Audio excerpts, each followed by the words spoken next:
जलन के निशान बहुत बड़े हैं, इसलिए दवाई और खाना बिल्कुल समय पर उन्हें देना होगा, नहीं तो उनकी तबीयत फिर से बिगड़ सकती है और घाव नहीं भरने से बहुत बड़ा इन्फेक्शन हो सकता है और उस इन्फेक्शन से इनकी जान भी जा सकती है।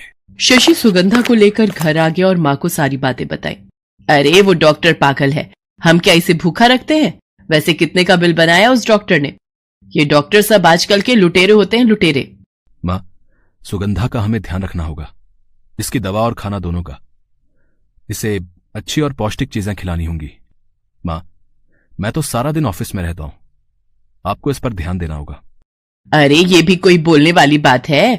मैं हूं ना, मैं रखूंगी हर चीज का ध्यान, तू फिक्र मत कर। गोदावरी ने शशि को तो कह दिया कि वो सुगंधा का ध्यान रखेगी, लेकिन मन ही मन, अच्छा खाना खिलाओ, दवा खिलाओ, यहां पैसे पेड़ पर लगते हैं क्या? गोदावरी ना तो सुगंधा को ठीक से खाना देती और ना ही दवा। सुगंधा की तबीयत एक बार फिर से खराब होने लगी और उसकी हालत बहुत गंभीर हो गई।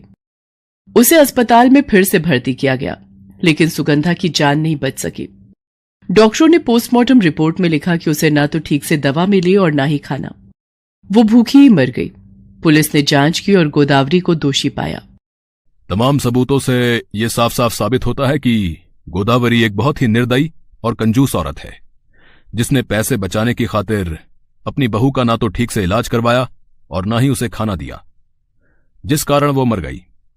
अदालत उसे अपनी बहू की मौत का दोषी मानती है और उसे सुगंधा की हत्या का गुनहगार मानते हुए फांसी की सजा सुनाती है। गोदावरी फांसी के तख्ते के पास बढ़ती जा रही थी। जल्लाद ने उसके मुंह पर काला कपड़ा बांधा, गले में रस्सी लगाई और फांसी के तख्ते का लीवर खींच दिया। अचानक एक जोरदार चीख से गोदावरी की नींद खुल गई। उसने देखा कि वो घर में है। वो भागकर अपनी बहू के कमरे में गई तो देखा कि वो बेचारी चुपचाप सोई है। उसके शरीर पर जलने के निशान हैं। ये क्या था? ये सारा मैंने सपने में देखा, लेकिन ये सच भी तो हो सकता है।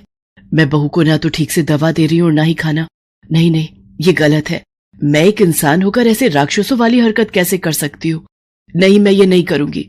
एक बार मेरी बहू की जान मेरे कारण खतरे में पड़ गई है, अब मैं ये नहीं होने दूंगी। उस दिन के बाद से तो गोदावरी बिल्कुल बदल गई। अपनी कंजूसी की आदत को वो पूरी तरह भूल गई। वो अपनी बहू को न सिर्फ अच्छी अच्छी चीजें खिलाती, बल्कि उसका ठीक से इलाज भी करवाने लगी। धीरे धीरे सुगंधा की तबीयत पूरी तरह ठीक हो गई। गोदावरी अब सुगंधा को बहुत प्यार करने लगी थी और सुगंधा भी गोदावरी के बिना नहीं रह सकती थी।